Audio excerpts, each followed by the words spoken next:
So hi everyone, I'm River. Um, uh, so I wanted to first think about what could we lose. So next slide, please. So valuable habitat is at risk in the East of Otley, including scrub, hedgerows, copses, and streams that will be cut up, reduced, or completely degraded if we don't say anything. As well as the climate crisis, we're living in the midst of a biodiversity crisis. You can move to the next slide. Despite the considerable conservation work going on, wildlife is still declining. Next slide, please.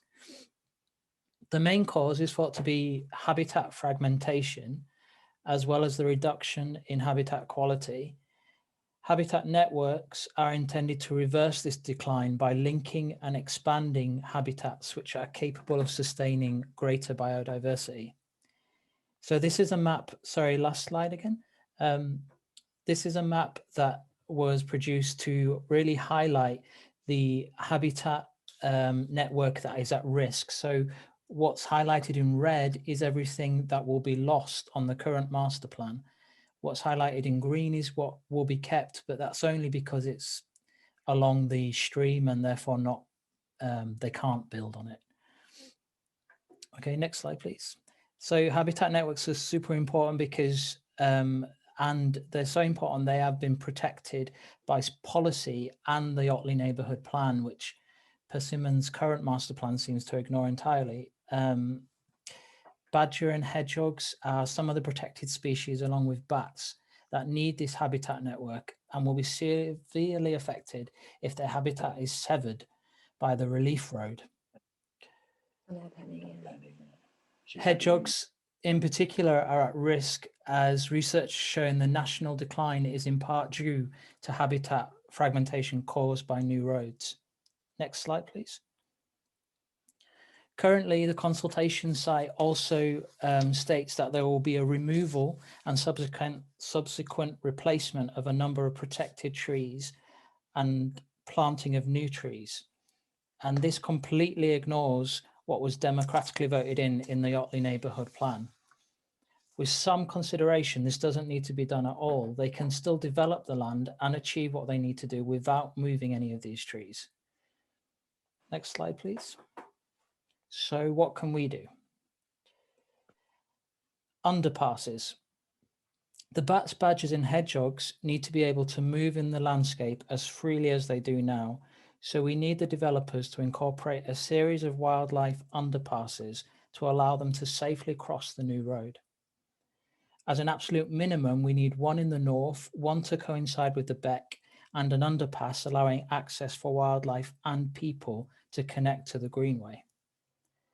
This is not expensive or difficult to do during the construction stage, but it will become a lot more expensive if we try and do it retrospectively. We believe the development can and must be delivered whilst retaining the habitat network protected by Leeds City Council's own planning policy and Otley's neighbourhood plan. The current master plan doesn't achieve this. Next slide, please. So, biodiversity enhancement. Both Leeds City Council and soon national policy as well recommends a 10% biodiversity gain in any new development.